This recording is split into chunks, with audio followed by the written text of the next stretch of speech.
Hello, my name is Jack Curran and I'm supporting Homes England's local government capacity centre today. I'm delighted to welcome you to our winter learning programme. This is our first session for over the 2 weeks, and we're offering a series of knowledge sharing sessions based on topics that you've told us are of interest to you. And today's event is on the subject of active travel. Next slide, please. So this winter learning programme is brought to you by Homes England's local government capacity centre, and this slide summarises who we are and what we do. We've launched the centre following extensive research and consultation with you across local government and with a whole range of other partners to determine where authorities most need support and how this can be best delivered. We look forward to hearing how well we did in when we see the survey results at the end of the session. So next slide, please. Onto the agenda. So breakdown of what we're going through today. Shortly, I'll be handing over to John Sanford, who's Senior Manager from Homes England, and Rob Singleton, Head of Planning at the Department of Transport, who will both be setting the scene for today's session. This will be followed by Tasifa Mustafa, Senior Policy Advisor for the Department for Transport, who will be talking us through the Department for Transport's focus on active travel. That will be followed by Graham Grant, Director of Spatial Planning at Active Travel England, who will be providing us with an introduction to the agency. And we'll then finish up our presentations with Lawrence Fallon, Development Management Team Leader, who will be telling us more about Active Travel England's role in planning, followed by a talk through one of their pilot projects. And we'll be finishing with a Q&A session, and I'll then be drawing the session to a close with a further poll to get some immediate feedback on the session. So next slide, please. So first, a little bit more on what we're here to discuss and what you can look forward to learning. We'll learn more about how the national policy context for active travel has changed, and that there isn't a single solution to how we improve the built environment. However, by working together, we can change what has been built and what will be built. And your feedback will hugely impact how we can do this by shaping what the government and Active Travel England are working on. So without further ado, I'll pass over to the real experts and get the ball rolling. So John, over to you. Good afternoon, everyone. I work for the Master Development and Design team within Homes England, which is a team responsible for promoting design quality. I just really briefly wanted to talk about a golden thread, really, that we see as linking this to other of the events. And that, if you go on to the next slide, please, is really about the delivery of sustainable, self-contained and deliverable places. And this underpins not only this presentation, this session, but also other ones on the 20-minute neighbourhood concepts, on local travel planning, transport planning, and on manual for streets. The golden thread that we're then talking about, as I say, it's about delivering sustainable, self-contained places where people can live and work locally and where off-site commuting is minimised to a greater extent, we think. It potentially allows for greater emphasis in the investment in sustainable and active travel movement interventions with underpinning behavioural change in the new places in the surrounding area, and a greater emphasis in placemaking infrastructure that will enhance value and site deliverability. We're hoping this golden thread will enable us to move away from highways-based solutions to enable development of new places to arise, shifting the emphasis that has maybe traditionally been on focusing on minimising congestion for car drivers towards a broader approach to transport accessibility and sustainability in that sense.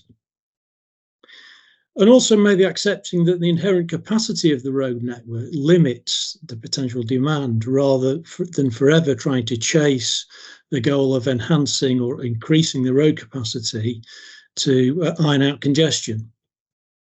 And we're hoping this will also enable lower financial costs in highways terms and lower CO2 outcomes and costs in site construction and the operation in the life of the development. In the transport and planning industry, there is a concept that is emerging called vision and validate. It also goes under different titles. But we think this is an important concept, and we want to understand better how this is going to work in terms of the sites that we're looking to invest in and promote.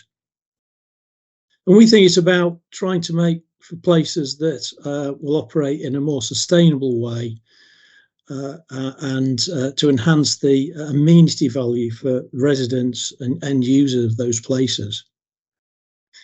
Vision and Validate has three underpinning foundation stones that create, let's say, foundation stones or pillars that we can group ideas around. So firstly, the idea of sustainable transport infrastructure, services and network interventions. And there's a whole host of things there that we think planning can help to deliver more of. And associated behaviour change. So in other words, think more about behavioural engineering as opposed to civil engineering, not to say that civil engineering isn't important, but perhaps to promote a change in emphasis in that sense. The other foundation stone is spatial planning interventions themselves, thinking about facilities for sustainable travel choices, local living and working at site, thinking of working at sites themselves through density and land use disposition changes and thinking. And finally, digital connectivity, smart cities, smart places for the modern age. How does that help us to achieve this? And there's a layer of interventions that might be further emphasised in the places that we're delivering. So with that, having said that, having set out that golden thread and those foundation stones, we think underpins this and other of the learning programme events, I'd like to hand over to Rob Singleton from DFT. Oh yeah, thanks, John. Hopefully you can hear me and see me. Well, perhaps not see me, is not that big a problem, but definitely hear me. I'm Rob Singleton, Head of Planning at the Department for Transport. I'm going to just give you a whistle-stop tour about what the Department for Transport are kind of doing, but also what we're trying to achieve. And specifically on this first slide, talk about what my particular team does. So I form the head of the Strategic Planning Policy team at DFT. We effectively are relatively new. We've been around for probably about 3 years, there or thereabouts. But basically, we're there to consolidate and provide expertise around how the planning system should work for transport and vice versa. We consolidated our planning function because, as you probably know, DFT is modally structured. So we work across all modes to provide some expert advice, be a centre of excellence for DFT to try and achieve better outcomes for the department, because we rely on the planning system to achieve things. But also, we need to recognise how important transport is in actually unlocking and delivering sustainable growth. So one of the second things that we do, apart from being a centre of excellence and providing expert advice, is we help to try and contribute to decarbonising our transport network.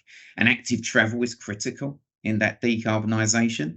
Getting people to walk, wheel and cycle as their first choice, natural first choice for journeys, is utterly essential in terms of making sure that we are reducing or achieving better sustainable outcomes for our communities up and down the country, and give genuine choice in how you want to travel.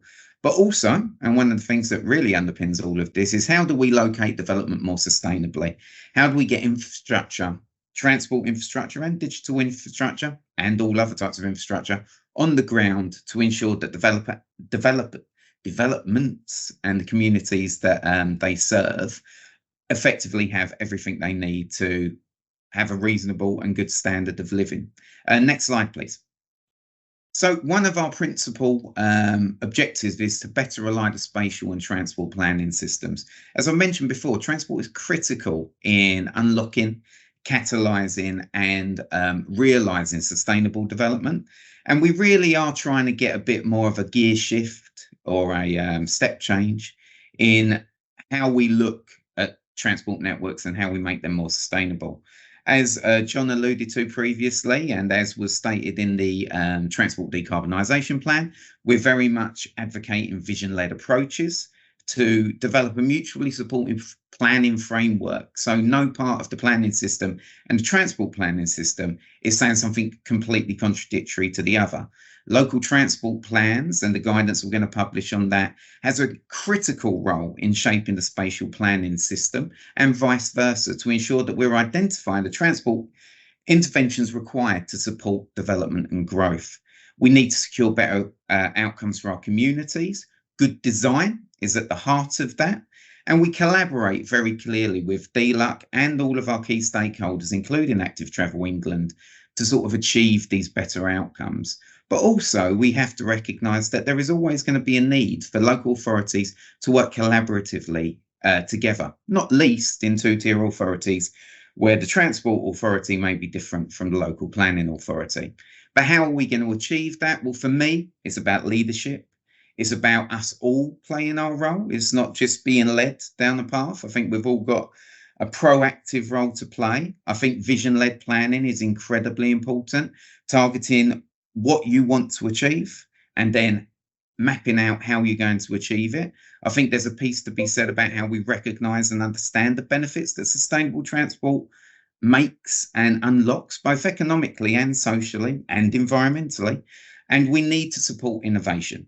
Transport isn't a static thing. It constantly shifts and we need to be able to support that infrastructure. Next slide, please. So on this slide, for me, everything at the present moment in time is an opportunity. And one of the critical opportunities is the reforms to England's planning system. How do we achieve a step change through those reforms? How do we recognise and learn from the lessons previously, but actually what works well to secure this sort of step change? And for me, it's about making sure that we're locating development in the right locations, the locations where it can be accommodated at greater densities. And that's usually around transport hubs and places with genuine choice of how you actually travel. We also need to make sure through good design, and particularly through the role of ATE, how we can make all developments easily and safely accessible and navigatable by foot and by cycle. And we need ultimately the right transport infrastructure delivered in the right place and at the right time to secure better outcomes. Next slide, please. So for me, ATE have got a critical role to play in achieving these objectives. They're going to stand as key advocates for walking, wheeling and cycling and all of the active travel facets. They're going to advocate greater use of the manual for streets, but also they're going to be able to empower yourselves, the plan makers and decision takers, to do things differently, to think boldly about walking, cycling and wheeling to ensure that we are achieving the right outcomes, which creates this virtuous circle of benefits for our communities. Anyway, I've whittled on too much, so I'm going to hand over to Tosifa to do the next set of the slides. Hello, everyone. Thank you. So I'm Tosifa Mustafa, and I'm the Department for Transport. I work in the active travel team, and particularly the department's governance and sponsorship responsibilities for ATE. So that's the team that I work in. So with the first slide, the story so far. So why active travel? Well, the active travel agenda has received a lot of positive attention in recent years. We know cycling and walking help to keep us healthy and fit. Allows us to travel cheaply, creating more spending power. It eases congestion, which is a drag on the economy, and has a positive impact on the environment. Although active travel has been increasing for years before COVID-19, this trend was certainly accelerated during the pandemic. This active travel renaissance showed there was a real demand for a different way of traveling, particularly for shorter journeys. Active travel also received more prominent attention at the time with the appointment of Andrew Gilligan in 2019 as the new transport advisor. Gilligan, as you may know, held the office of Cycling Commissioner from 2013 to 16, a post created by Boris Johnson to implement his cycle transformation in London. And it was Gilligan as the cycling czar who was most responsible for pushing through London's protective cycleway programme. Against the backdrop of this rising interest in active travel in 2017, we published the first cycling and walking investment strategy, which covered the period 2017 to 2021. And for the first time, active travel was on a more strategic footing with CWIS programme becoming a statutory requirement, which changed the narrative from a short-term to a longer-term focus, supported by longer-term funding. This enabled local authorities to take a long-term approach to developing and delivering active travel infrastructure using a range of funding options to deliver different schemes. Originally, we estimated there'd be 1.2 billion in funding to deliver CWIS 1, but at the end, we received over 3 billion in funding. CWIS was followed by Gear Change in 2020, which set out plans to revolutionise active travel with a £2 billion investment, and this included ideas such as zero-emission city in England, thousands of miles of high-quality segregated cycle lanes, a cycle training for every child, and delivery of an e-bike support programme. Gear Change also helpfully showed what had been achieved, setting out evidence from a number of case studies and explained the benefits and the investment made. Cycling, walking and wheeling also meet several UK government priorities, notably decarbonisation, reducing road congestion and improving air quality and health. The decarbonisation plan sets out commitments including linking local infrastructure funding to solutions around emissions and align this investment to the UK's net zero programme, notably for us by increasing support for active travel. This was further supported by the Net Zero Strategy 2021, which set clear active travel milestones for journeys in towns and cities to be walked and cycled over a 5-year window from 2025, 2030 and 2035. So this takes us to here and now in the second cycling, walking and investment strategy, CWIS 2, which covers the period between 2021 and 2025. Next slide, please. Cycling and Walking Investment Strategy 2 was originally due to be published in 2021, but because of the pandemic and the delays to the spending review, this was postponed until 2022. CWIS 2 details the government's ambition and vision and its intention to double the number of cycling journeys being made, increase levels of walking across the community, and increase the number of walking journeys being made to school. It also explains more about the funding in place to achieve these plans. CWIS 2 is very much about capitalising on the reopening of the economy following the pandemic lockdown and making the most of the rise in active travellers. The report references a 46% increase in the cycling rate during peak pandemic, with 1 million more people walking for leisure. The intention is very much to reaffirm the government's commitment to making walking, wheeling and cycling the natural choice for millions more journeys. This means, where possible, redesigning towns, cities and neighbourhoods to enable more active journeys. It means making active travel more inclusive by removing barriers that make it harder for some to walk, wheel or cycle to their destination, and it means using the newly created body Active Travel England to set high standards for active travel infrastructure, new development, design, engagement, training and behaviour change. Next slide, please. I'm going to talk a little bit now about the detail in CWIS 2. We have a couple of notable ambitions in that we want to make cycling and walking the natural choice for short journeys as part of a longer journey by 2040. The first objective is very much about increasing the trajectory of short journeys that are cycled and walked from 41% in 2018 to 46% in 2025. And staying on course with that trajectory means that we are on target to hit our 2030 objective of 50%. The next 3 objectives are very much rolled over from CWIS 1, with the exception of walking objective, which is quite a large increase from CWIS 1, where the number of walking stages was set at 290. That has now been increased to 365 stages per person per year by 2025. This is very much in line with the increases we have seen in walking more generally, although I've yet to see whether the post-pandemic environment with more home working and less commuting has an impact on this figure. The new ambition sees everyone walking at least 1 stage a day, with 1 stage considered as being, for example, walking from home to the bus stop. As you can see, there are equally ambitious targets to increase cycling from 0.8 billion stages in 2013 to 1.6 billion in 2025. The objectives in CWIS 2 are bold, and to make these objectives a reality, investment up to 2025 will include the delivery of a new and improved walking and cycling routes across England, as well as behaviour change programmes. Next slide, please.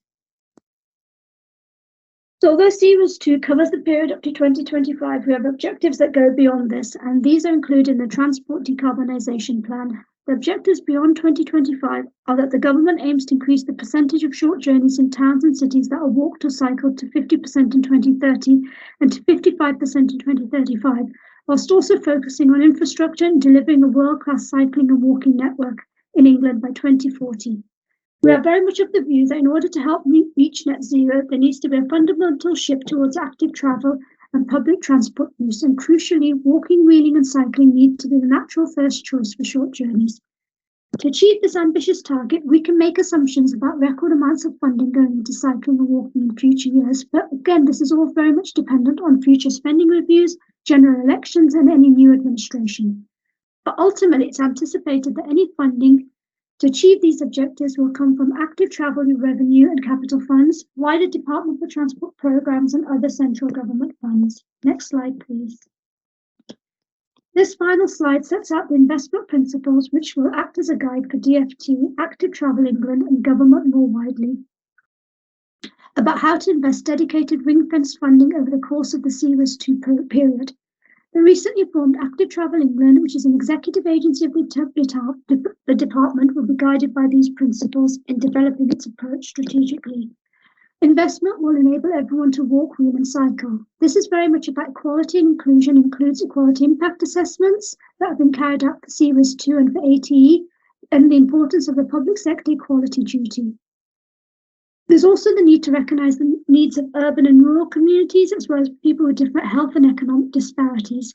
It also includes considering the impact of new forms of technology, such as electric vehicles, charging infrastructure, e-scooters, and ensuring this is all carefully considered in relation to the impact on people's ability to walk, wheel, and cycle.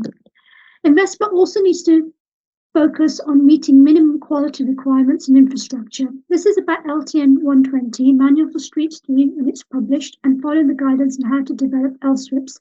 This long-term approach will be supported through ATE as part of a strategic objective to increase local authority capacity and capability around the delivery of active travel infrastructure and behaviour change programmes. Investment will need to be fully charged into and integrated into wider transport and growth plans. This is essentially to amplify active travel outcomes by giving places the opportunity to join up planning and delivery across modes as referenced in Bus Back Better and Great British Railways rail plans, and the integration between active travel and other modes such as buses and rail. AT will also play an important role in spatial planning system, ensuring developers and local authorities embed active travel infrastructure in their policies and designs. Investment will also maximise wider government objectives, and this covers a myriad of government policies and priorities. Active travel will play a wide role in ensuring that net zero is achieved, enabling more journeys that are walked and wheeled, will help to ensure air quality targets are reached. Active travel will also play a role in helping with the cost of living crisis, physical and mental health, and as well as economic prosperity for different parts of the country. Investment finally focus on increasing safety. This includes changes to the highway code, improvements to asset management, and making sure footways are smooth and cycleways are designed for all, that potholes are filled in and there's better lighting, which gives people the confidence to engage in active travel. There'll also be links to the road safety strategic framework that the department is currently working on. Thank you very much. I hope that was helpful. My colleague, Kevin Golding-Williams, will take questions in a later segment, and next up is Graham Grant. Hello there. Could I go on to the next slide, please? So my name is Graham Grant. I'm currently the Director of Planning and Development at Active Travel England, but as that slide shows, I am also the man responsible for that totally unnecessary scheme.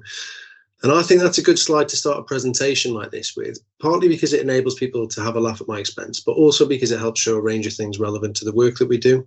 So what does it show? Well, first, given the rise of social media, don't be surprised if people who don't want to see changes you're involved in, they'll use social media to look you up. So a little lesson: if you don't want to be recognised for delivering unpopular infrastructure, then don't update your LinkedIn photo, because clearly I look nothing like the man in that picture. The second is that it helps to show that I've got some experience in the area we're all working to. The picture was put up on a scheme that was funded by developer contributions, central government funding, and local contributions. At Active Travel England, we recognise the challenges in pulling together funding, and that's one of the things Gear Change, the seminal strategy from government that you've heard about earlier, acknowledged. It's also worth noting that other than during the delivery works, this scheme didn't reallocate road space, but provided protected infrastructure to improve active travel that linked to new schools and new housing. So despite it making sense, that doesn't mean people agree with it. And the fact that you've chosen to be here means that at least, at the very least, we're talking to people who are interested in the subject matter. One of the things we have to recognise in the active travel space is ensuring we don't fall into the habit of preaching to the converted and actually try to take what we're trying to do to a wider audience. And it's important we all recognise that. So next slide, please. Having moved on from being the eye of certain people in the city of Newcastle upon Tyne, I'm now the Director of Planning and Development, as I've said. And so speaking of Active Travel England, well, who are we? We're an executive arm of government announced as part of Gear Change in July 2020, from which the table that you can see in front of you came. We've been gearing up further in late 2022 into 2023, and this has included us becoming a formally recognised executive agency by means of a framework agreement with government, and has led to the confirmation that we're going to become a statutory consultee in the planning system from later this year, 1st of June. Active Travel England has a capped headcount of 98 people, so we're a relatively small team, but with massive expectations from a range of people. Now, we welcome those expectations, but as a team, much like other local authorities in the wider industry, we're having to balance expectations against our obligations and our resources. Next slide, please. So with that need of focus in place, I just wanted to reiterate some of the points already made by John, Rob and Tasifa. There are many breadcrumbs already in place for you, whether you work in Homes England or in local government in another capacity. As well as those documents you can see, I should note we're working with DFT and others both on short-term things to get us moving, while also having an eye on longer-term pieces of work that we could bring forward and that could deliver massive changes and benefits. And I think I and other colleagues would be happy to talk about them in some more detail in the Q&A. Next slide, please. So while Active Travel England is this thing that a few of you will be aware of, you may not know exactly what it is we do and don't do. So hopefully this slide will help. Internally, we have different teams, but with our headcount, we're effectively being set up as a startup, and our chief executive, Danny, has a lot of experience in creating such teams. There are three main strands to our core work, all integrated and underpinned through strategy, business processes, and data analytics. So you can see the data and intelligence work there. The main strands of ATE are inspections, planning, and investment. In really simple terms, inspections is effectively ensuring that the public estate is altered to better reflect walking, wheeling, and cycling. Planning is there to make sure that mostly private sector-led developments are delivered to the same standards and that we make a step change towards more livable neighbourhoods and design. Investment underpins both. Next slide, please.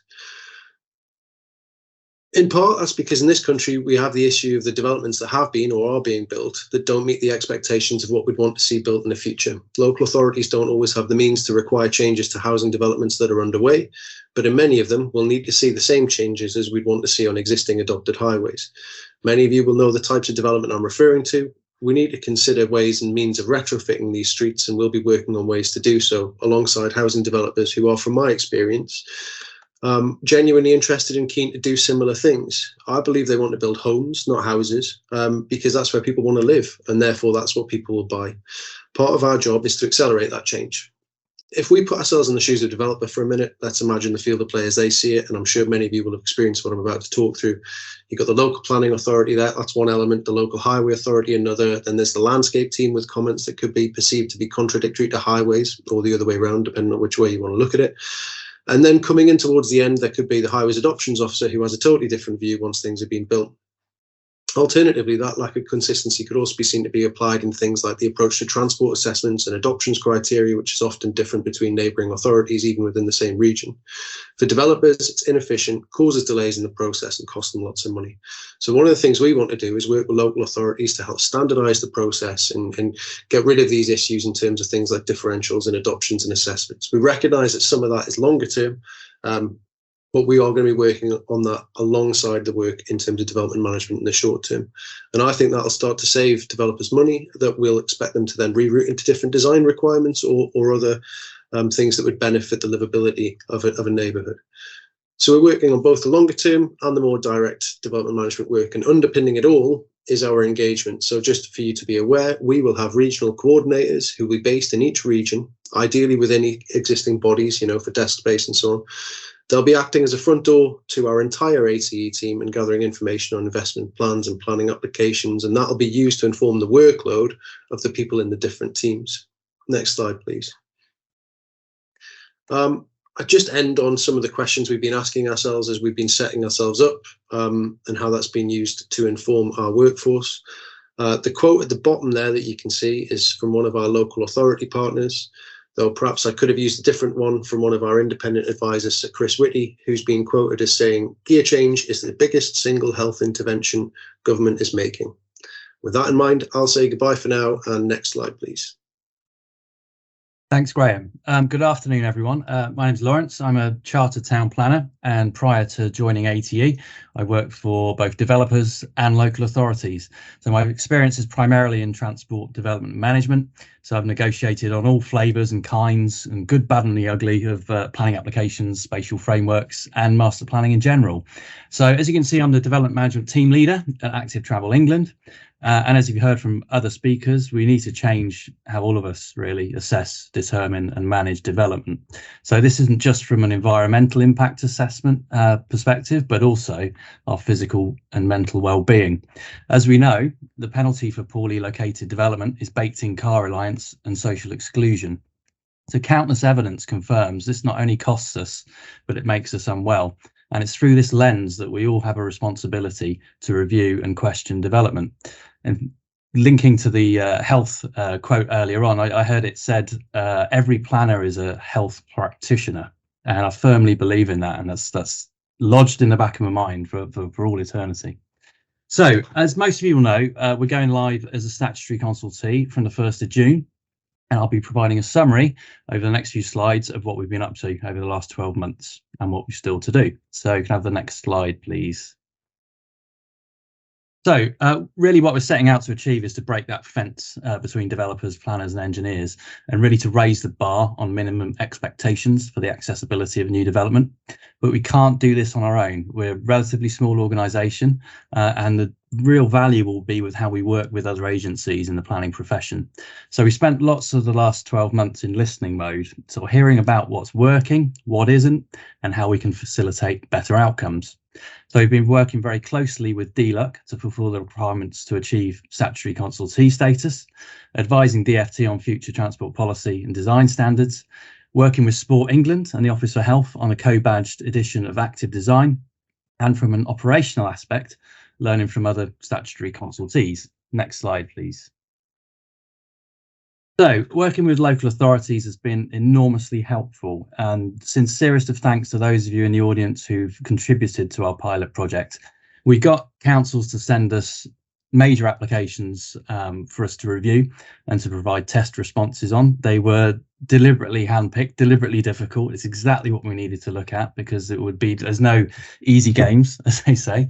And across 4 tranches, we reviewed around 60 planning applications across England and made a point of tackling different types of proposals, mixed use, mix of locations, but predominantly housing developments. We received constructive feedback from authorities and in some cases developers as well on the recommendations we've made. And the next slide will provide a summary of what feedback we received. We can have the next slide. Fantastic. Right. I've put it into broad headings. So in terms of how development's assessed, we're still sort of seeing active travel as the sort of poor relations second division of the transport assessment world. I think while that continues, it's not going to help us achieve our aims. So a lot of the transport assessments we saw were still predicated solely on distributing and assigning peak hour traffic movements, sort of predict and provide that we've been sort of used to over the last few decades. And further to this, TAs tended to provide just a mere description of the surrounding active travel infrastructure. Now, this isn't an assessment, this is just a description. So what are we after? We're after the qualitative to be involved in the assessment, because without that, we don't have the evidence, or the councils and developers don't have the evidence on which to know what better needs to be in the case of the development in question. So it's really important because there's little chance of achieving the goals we're setting out and the ambitious targets we've got unless we really change how we assess development. And it reminds me of a situation I was in a few years ago where walking and cycling trips were calculated from a major development, but they were forecasted to be so small and so minuscule that it wasn't felt necessary to actually provide the infrastructure for them. So something's going badly wrong if that's the outcome. So in terms of policy, I think the best I can say is that there's varied quality of linkage between local plans, local transport plans, and local cycling and walking infrastructure plans. So that's something we're liaising cross government to deal with and resolve. We saw numerous challenging sites, as I've said, edge of town or edge of cities where there isn't the existing walking and cycling infrastructure to tap into, or site allocations that haven't been backed by an infrastructure plan, for instance. We had several requests across ATE really for sort of how-to guidance, which we've noted, focusing on examples that aren't Waltham Forest or Copenhagen, but, you know, what do we do in this rural area on the edge of this market town? You know, there's different approaches required for each location. And really, one of my bugbears throughout my career is the missed opportunities. So master plans that really seek to enclose development rather than open it out and make it accessible and permeable to the local community. So seeing things like frontages turning their back on the surrounding area, perimeter boundary treatments that foil the valuable opportunities for direct access. And by doing that, that's also preventing really the future networks and the direct linkages that we're all going to need to rely on to achieve what we're trying to do. Timing, obviously critical, when the right people are in the room involved in the discussion. Often the pre-app is too late, and really that discussion needs to happen at concept planning stage. And then feedback, really.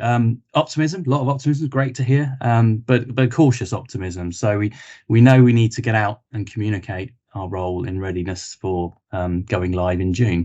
So next slide, please. So I'm not going to run through all these quotes, but I think I've sort of split it into four main themes. So it's about getting the right evidence base within planning, whether pre-app stage or local plan stage. The timing of involvement is obviously critical. Also the expertise, sharing good practice.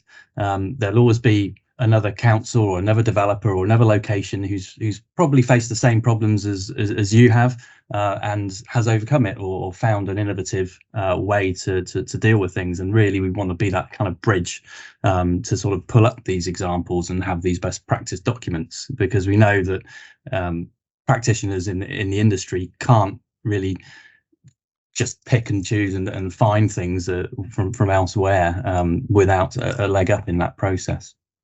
Next slide, please. And this is the word cloud from a session we ran back in the autumn. And this is really asking council officers, planning professionals, you know, what is it you want ATE to do? You know, what opportunities arise? And it follows the similar themes. It's having the support, the collaboration, and the culture change that's really needed to drive these changes we're all relying on. Next slide. Great. Okay, so this is what our statutory consultee response is shaping up like. So what this is really is ATE putting together the toolkit that we've been formulating over the last few months, but also what the response looks like. So in terms of thresholds, we will be consulting on all applications equal or greater than 150 residential units, 7,500 square meters of non-residential floor space, and or development of 5 hectares or more. So the current slide is really to sort of show a preview, if you like, of what that's going to look like. So the planning assessment toolkit, which really is a session of its own, but I won't go into in massive detail. This is really for everyone. It's not just for ATE. It's for us to assess development, absolutely. But what we want to do is roll this out across the country so that people are able to use it, to interrogate development, to run their own assessments and come up with their own recommendations. And that's the development side as well as the assessment side. We really want this to be for everybody. And also, this has really come about because we know that there's a gap, that there's countless guidance and requirements for traffic modelling and transport modelling and doing it this way and using these factors and these figures, but there's nothing really out there for active travel beyond the normal sort of healthy streets toolkit. So we took that as a basis and adapted it to a planning scenario. So there's between 25 and 60 criteria, which ask pertinent questions around how a site connects and how it really sort of links in with the wider area. What the toolkit also does is it auto-populates with national policy design wording, and that helps to support requests for infrastructure, reasons for refusal, etc., operating a red, amber, green series of assessments according to the reviewer's inputs. What it doesn't do is decide your application for you, because of course if that could happen, there'd be robots doing it and we'd all be out of a job tomorrow. So we're going to obviously move it on from its Excel spreadsheet based, hopefully to be a web tool to make it more user friendly. But at the moment it's a spreadsheet, but a sophisticated one, which allows you to guide towards the decisions to be made on active travel in development. In terms of our response template, you'll see we've got 6 recommended positions, really. Either that's no comment, no objection, referring to standing advice, which I'll come to in a moment, or an approval subject to conditions, obligations, or if it's felt that there's more information needed, we won't be in a position to support the application. And of course, the recommendation or refusal will be there where we feel that the development's not gone far enough and it's not met the policy red lines that we're developing.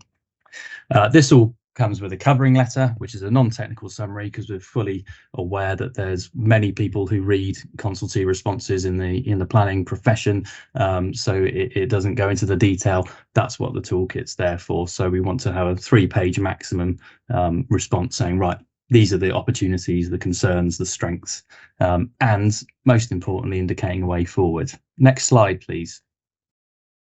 Great. Okay, so the triage process is also very important to us. We're going to be consulted on, like I say, anything above 150 units or more. We won't have the resource to run a full assessment on everything which meets those thresholds, but what we can do, or how we can add value to the process, is to devise a triage process that it ensures that we're getting involved at the stages of planning on the applications where we can add the most value and be the most effective.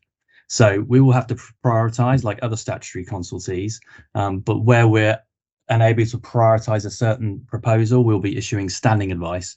So that will be the planning assessment toolkit, which you can see in the sort of left-hand side of that graphic, with a user manual, because it's very important that the user follows the steps for the toolkit, and also a document setting out our approach. So that's our approach to assessing planning applications. Next slide, please. So our aims really for the planning process are before you. So it's improving the quality of the evidence base for better outcomes, sharing and publicising good practice, highlighting where active travel has been insufficiently prioritised, but also building relationships across the public and private sectors, and really breaking those barriers between placemaking and engineering through training and support. And that's throughout ATE, not just in the planning part. And then also using an approach more akin to, as we heard from John earlier, more the vision and validate, what is the outcome? What do we want for this place? How are we going to achieve that? Let's think about that first, and that's inbuild that within master planning proposals and theory. Next slide, please. Okay, so a bit more detail than the previous one. I'm not going to dwell on it, but it will be obviously in the what's distributed later, but emphasizing really the importance of timely intervention, communication, and also having our own house and systems in order. We need to be that respected statutory consultee. We're going to have to operate efficiently and be responsive. And obviously there's a lot of eyes on us. We need to be adding value to the process and really showing what it is we're able to achieve. So if we've time, which I think we have, I was going to walk you through a case study from our pilot project. So I'm going to put some plans on the screen, which is generally what gets us all excited and out of bed in the mornings. So if I could have the next slide, please. Great. Okay, so this is a development proposal that was sent to us by a local planning authority for around 200 homes. We received it as part of our pilot project. It's a fairly typical street layout the kind of which you see regularly, but we had a few issues with it. Can I have the next slide, please? So I've labelled on there, that sounds like it's like a workshop now, but I've labelled on there where the local facilities are located. So there's public transport, access to a town centre, a primary school and a playground. So the first thing that we do here, obviously, where are people going to want to be travelling to? How can we get the most direct connections? What existing routes exist? And are these facilities in walking distance? So from the red line boundary of the site, they were within an acceptable walking distance for most. Most is the really important word there. But as you'll see on the next slide, the layout, we have the next slide, please. There we go. Highlighted in red were a number of barriers to achieving those movements. So with that in mind, and the green symbols that have come up now, you get a feel for the walking routes. So if I was, say, for instance, living in the far sort of western end of that Hammerhead cul-de-sac, and I wanted to get to the playground with my children, or if they wanted to get there, they've got quite a distance to go. The development is surrounded, bordered by dense hedgerows, and yeah, as we can see, not very permeable development, not least of all the cul-de-sac that's stuck in the middle of it. So could I have the next slide, please? So we asked for some, or we requested or recommended that some changes be made. And as we see now, there's a much more permeable development. Fundamentally, the development itself hasn't really changed that much, but these are just small tweaks really to a master plan. And it shows what can be achieved, just thinking about linkages and routes, and yeah, this is only a sort of small change to a relatively small development, but it's one example where we've made recommendations as part of the pilot project. The developer's taken them on board, with not a great deal of change to development, but it's opened it up to its local community. So that's something that, you know, it shows that this is possible. But obviously we will be looking at major developments of thousands of units as well. So the other bit I like is the pocket park that's opened up with which is ringed in the centre of the development, and you've got effectively a modal filter there, so that what was a road on the original master plan is now a linkage through for all users. And because it's central, it's overlooked, you might end up having activities there, who knows, but a much more sort of more community focused development. Right, okay, so that was the example that I wanted to show you. We're now going to move on to there's going to be some Q&A, but before that, we'd like to test your knowledge on accessibility. So see it as a quiz. There's no penalties for getting the answers wrong. It's all about learning and capability, and also no Googling of the answers. No, you're only cheating yourself. The first question, which hopefully you should see up on the screen, is what does the document Inclusive Mobility recommend should be the maximum distance that people in new neighbourhoods should be required to walk to a bus stop? So the answers are either 200 metres, 400 metres, 600 metres or 800 metres. And I can see numbers all swirling, so it's good people are answering. It's all working. Might give you a few more seconds. I think we're seeing an emerging leader. A few more seconds. Right. Okay. Apologies those who haven't answered yet, but of course the answer is B, 400 metres. Well done. Give yourselves a pat on the back if you got that right. But in residential areas, bus stops should ideally be located so that nobody in the neighbourhood is required to walk more than 400 metres or 5 minutes from their home. Fantastic. Right. Okay. Next one. The second question I'm going to ask is around cycle infrastructure design and local transport note 120, which asks, or the question asks, which of the following situations is recommended by LTM 120 as being safe for all cyclists to use the carriageway? So this is mixing with traffic. So is it answer A, a 40-mile-per-hour road with an advisory dashed painted line? Answer B, a 30-mile-per-hour street with a mandatory solid painted cycle lane? Is it C, a 20 mile per hour street with greater than 5,000 vehicle movements per day? Or D, a 20 mile per hour street with between 3,000 and 5,000 movements per day? So I can see the answers coming in.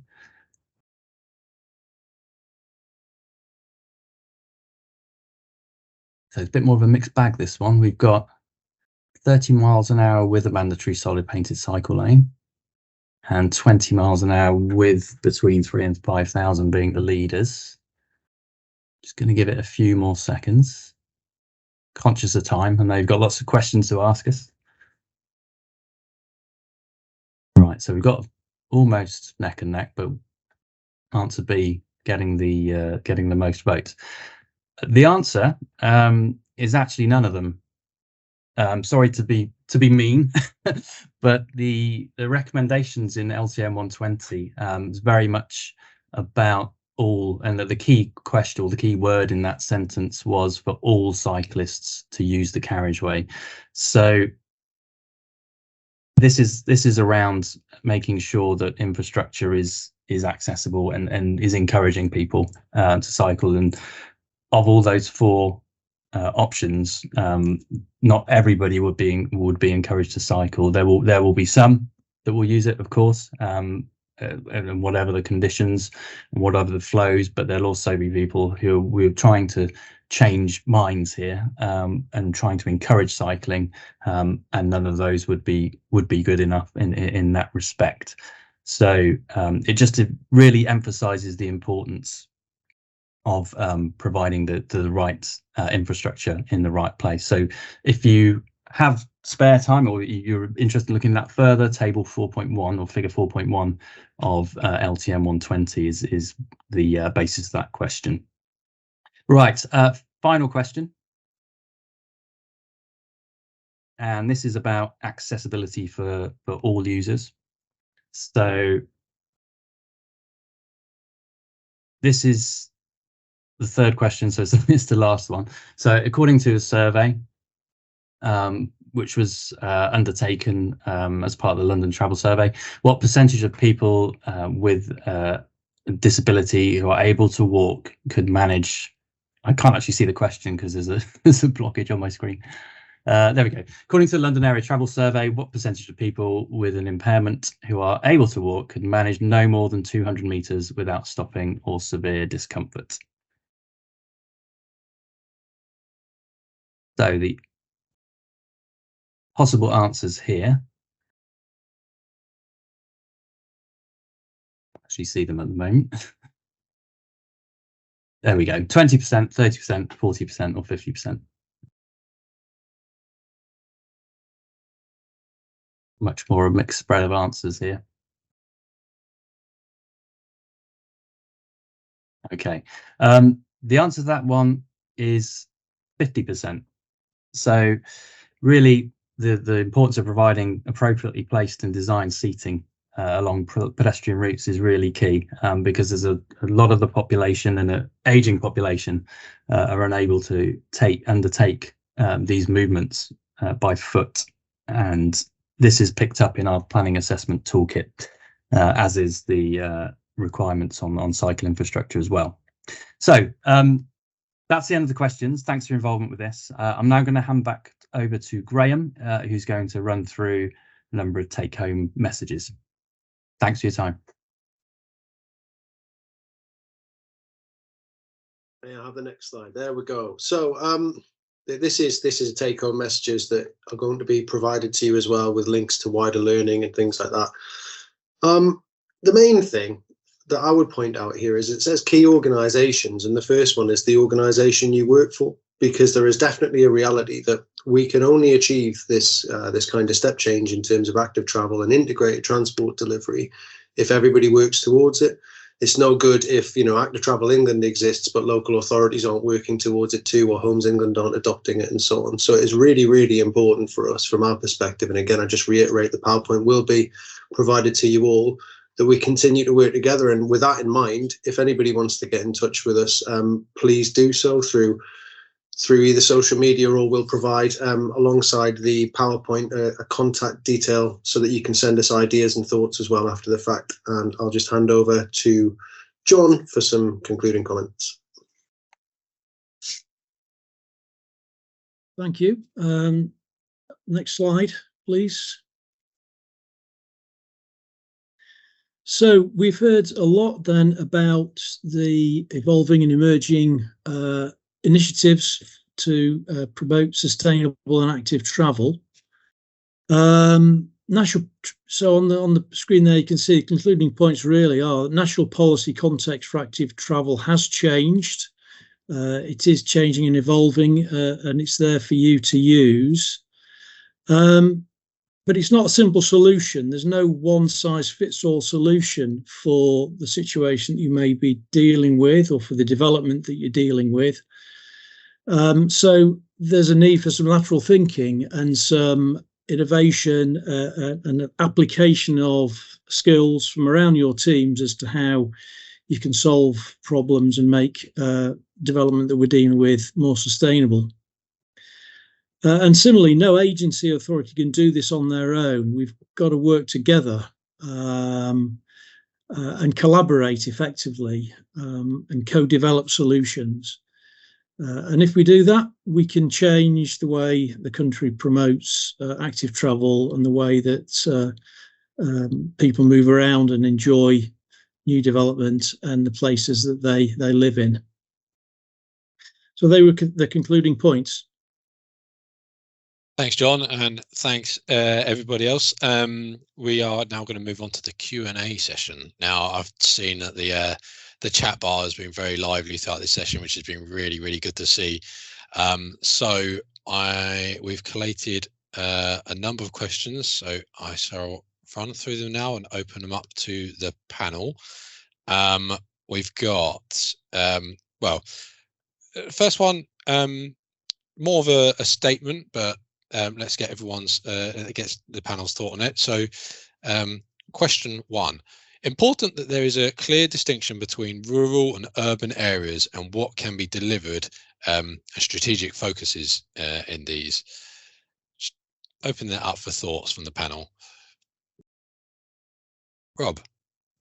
Yeah, I can probably take this. I think we're not blind to the fact that urban and rural contexts change quite considerably and quite different from each other. So what you'll see probably both in the local transport plan guidance, but obviously also on the future transport urban strategy and the future transport rural strategy, which is due for publication relatively soon, that we're taking account of those differences.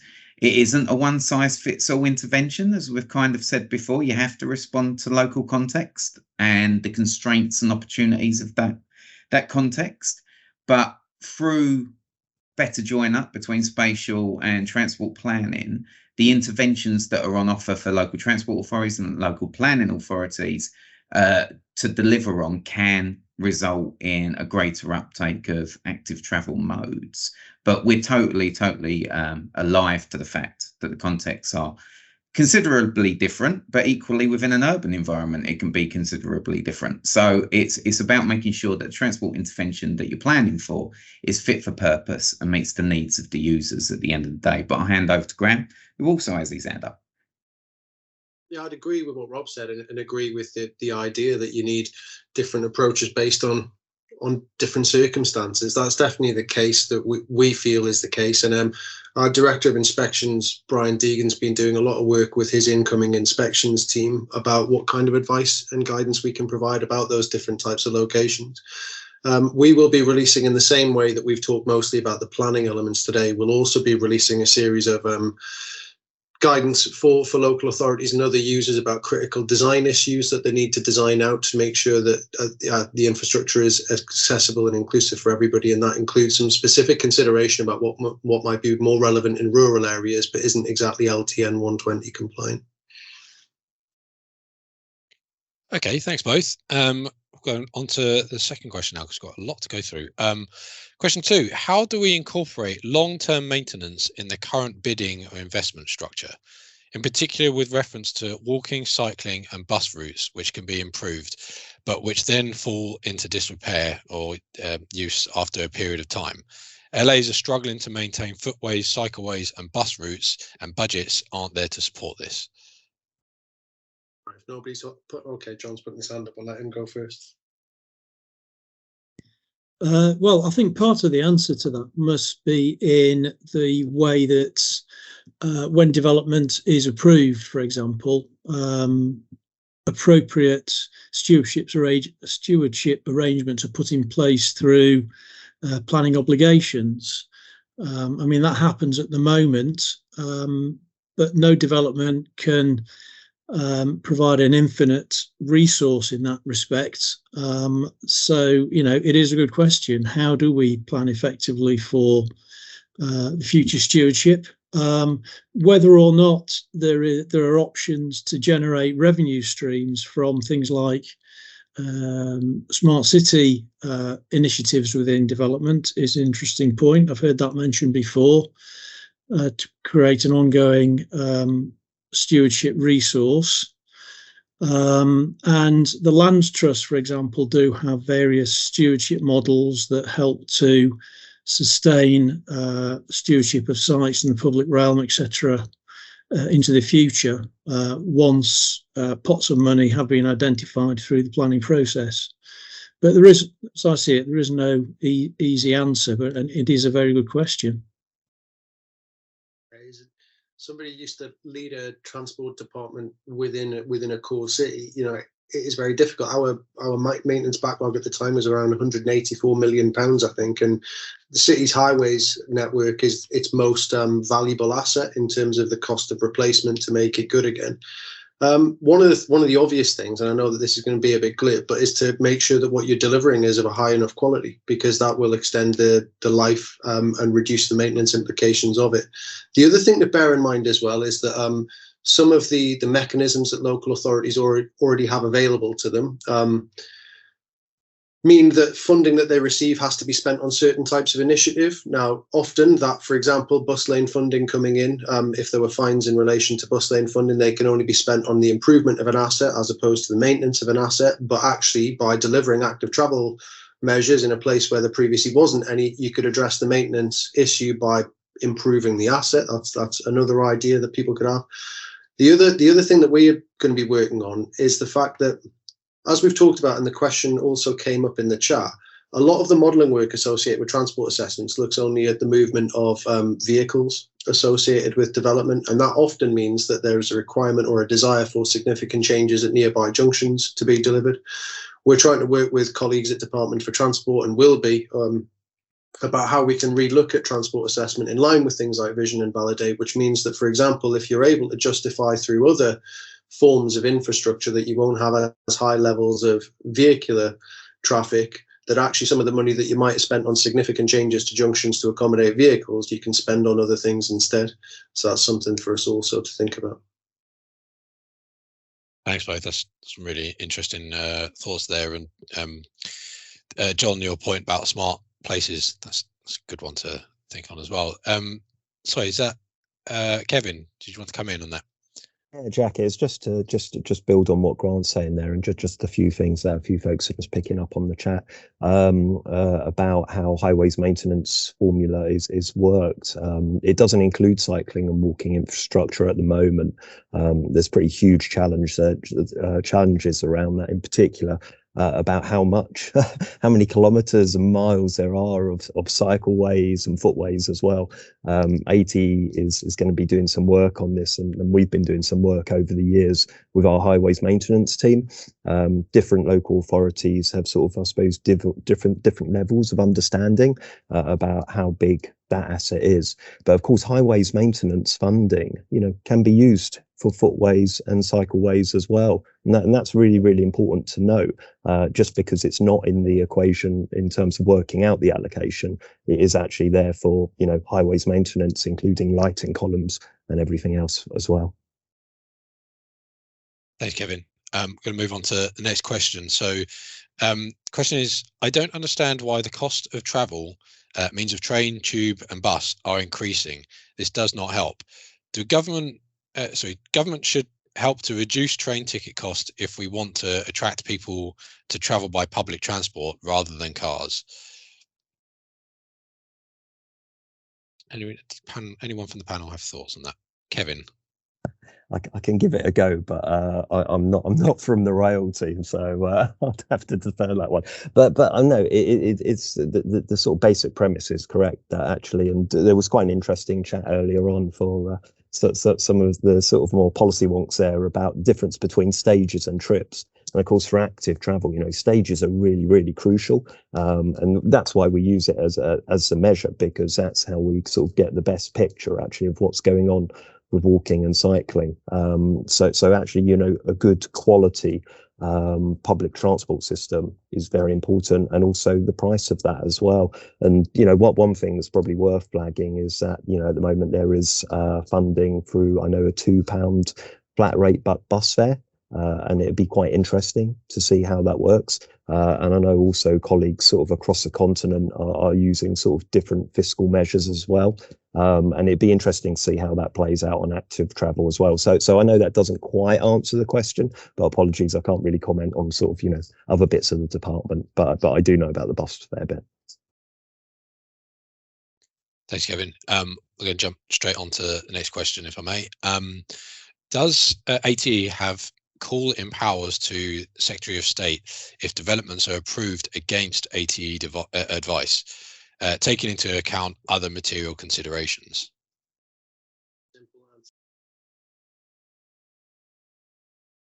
Sorry, was that Graham?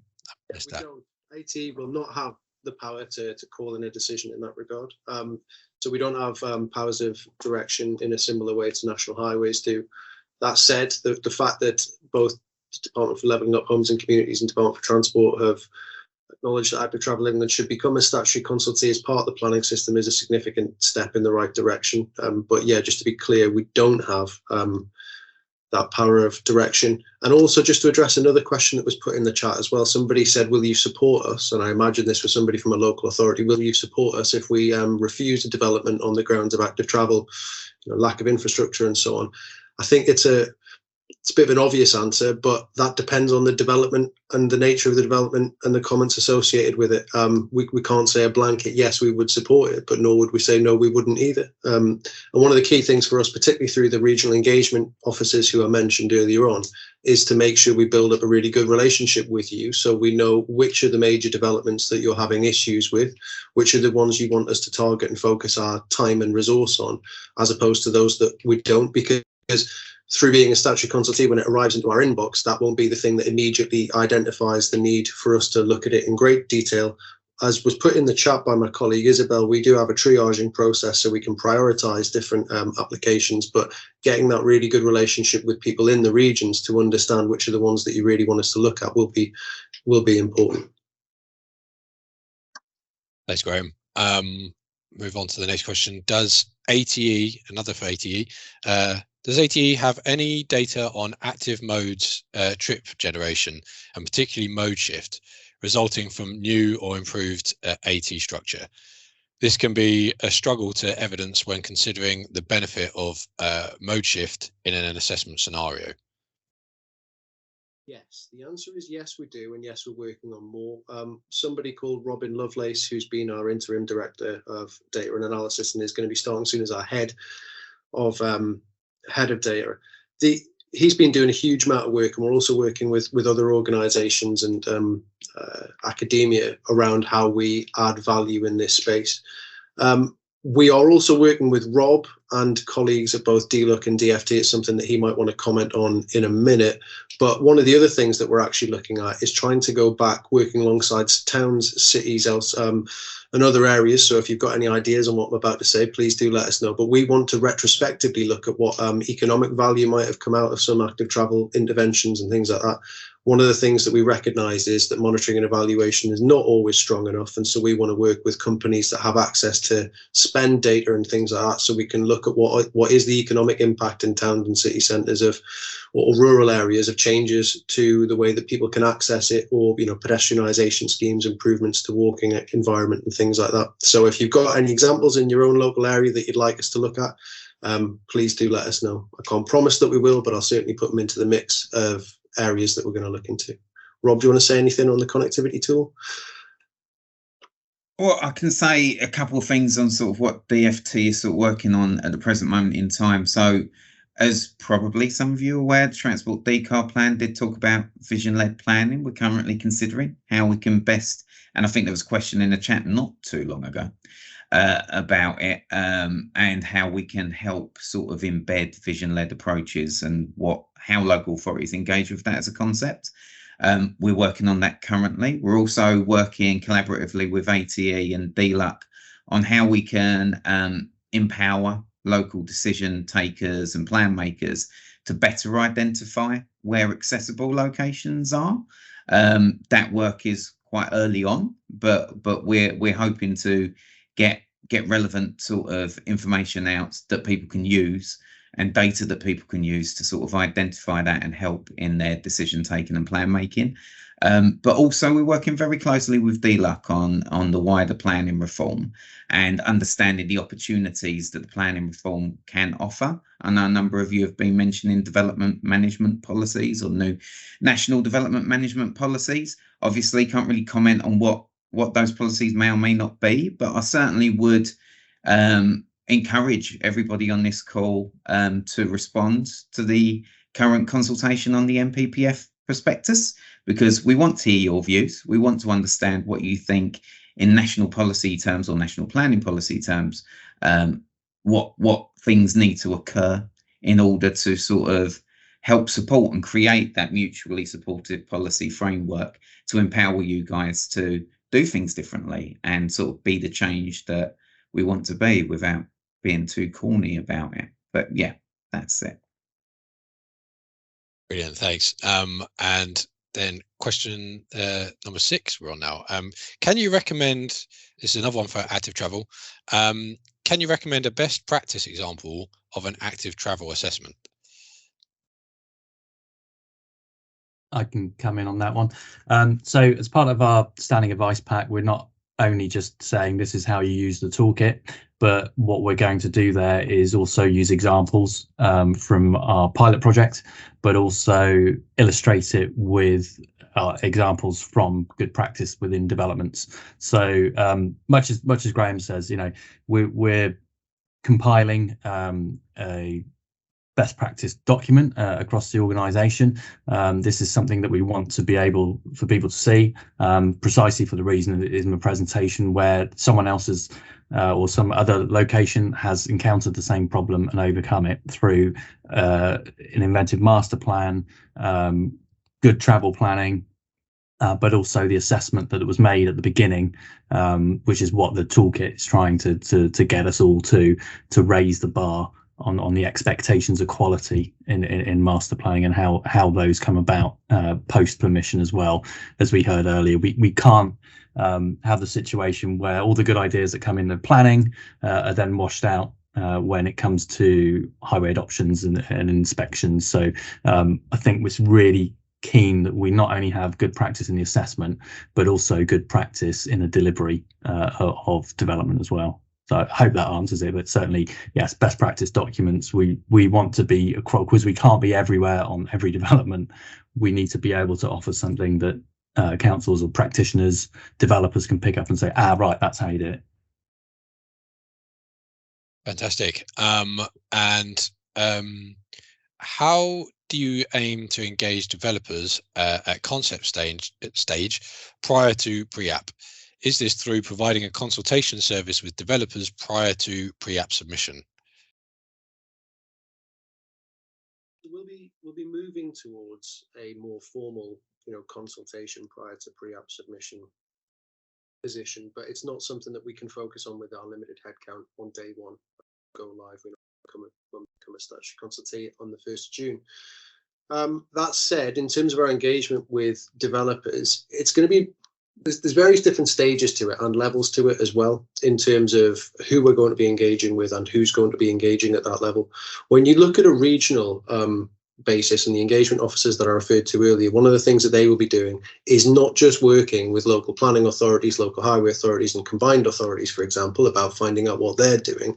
Part of their job description is about going to speak to private sector developers and other developers in the area to find out what they want to be doing, what issues they're having, how can ATE help, what development sites they've got coming down the track, so that we can get involved as early as possible. That might come down to things like either monthly or quarterly meetings with, regional housing developers. So, Bellway in one area, we might go and have a quarterly regional meeting with them, if they're open to it, to actually look at the sites that they've got coming forward, both with our inspections, who are effectively our design team, and our planning team, to try and help in relation to what ideas there might be there.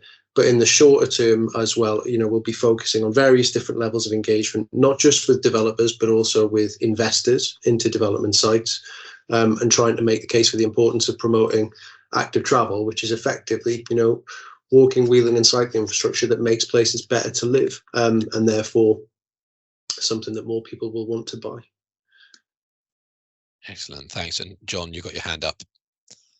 Yeah, I mean, just to make the point that Homes England is, I think, one of England's, if not the largest housing developer in England, and we have an ongoing and active effort to liaise and link up our thinking with Active Travel England. So certainly that thinking about introducing active and sustainable solutions for sites will be ingrained into Homes England's projects. So that is a significant first step, I think.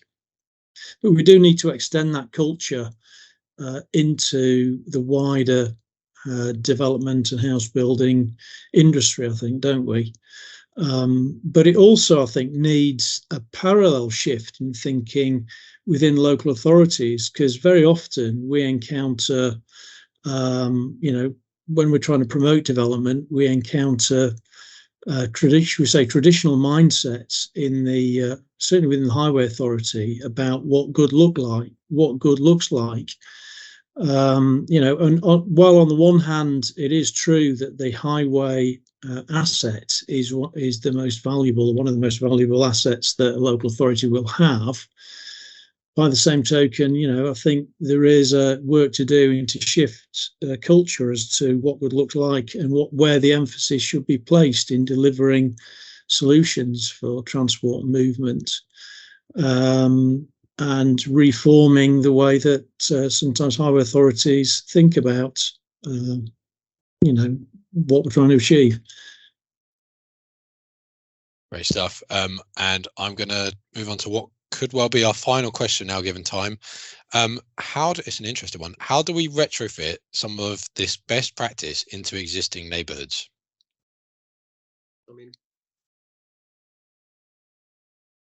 Rob, sorry, your hand was up first. Oh, I was well fast on that. Put my hand up. Manual for Streets is going to be a useful tool. National Model Design Code, National Design Guidance. I think design is critical. I think we can't look at everything through a new development lens, because the thing that's going to be the key to the success of realising active travel as like the first natural choice for short journeys, even longer journeys, depending on whether you've got an electric bike and stuff, is to make sure that we're properly engaging with the existing built environment. And there are a number of different interventions you can deploy in that sort of space. Some are incredibly simple and relatively cheap, and others are a little bit more interventionist. Things like the reallocation of road space and how you use our pavements and how you make it more accessible and more tactile, and all of that sort of stuff can play into the interventions that you can plan for. But ultimately, it's also planning for the needs of the people that use it and planning for those needs first.